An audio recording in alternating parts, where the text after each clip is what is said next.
5. Yes. 4, 3. Happy New Year.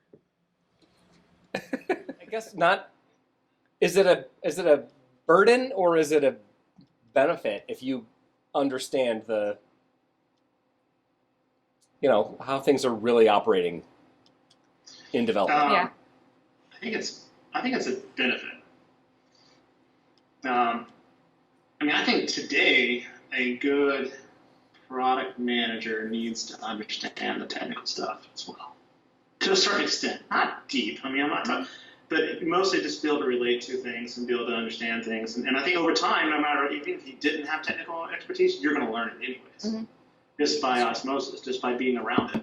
Well, and so, over years, you get it. Oh, yeah, what I just asked you, that's hard. I know. yeah.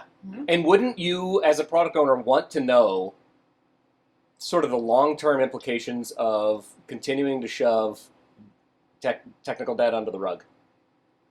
Yeah. To truly understand the long-term implications of not addressing back-end infrastructural, architectural issues, you're never going to prioritize that stuff. You're always going to have a fight over the stuff that you perceive as not value-adding, not revenue-generating.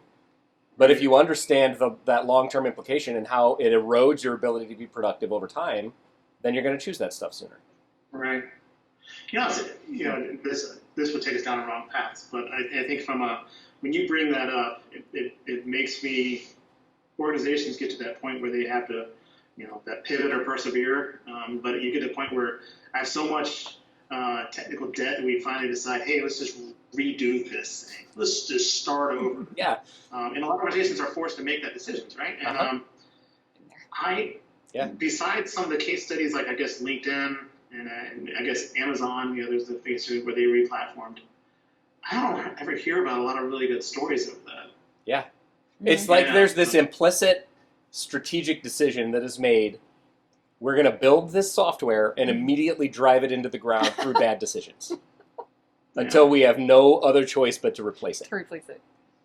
Yeah. So I think it just raises the point to what you're saying. And I guess where I really should have gone with it is if a really good product manager is going to be aware of that, the technical debt implications of not paying attention to it, right?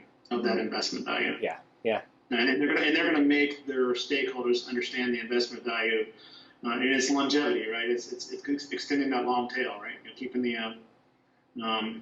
Keeping something alive for a super long time. Because if you don't, you can keep it around for a long time, but eventually somebody's going to say, "Hey, we got to redo this." And then when you redo it, you might lose a lot of really goodness, even though the platform kind of stinks. But you might lose a lot of really good things because you've been working a long time on that. Yeah. Right. And some things that people like. And it's gone, and next thing you know, you have a product that's stale and flat. Yeah, and if you're like a lot of other organizations, you've got this re-platform thing that is perpetually in progress, but never finished enough to actually replace that first thing that's not industrial grade enough to just stand on its own.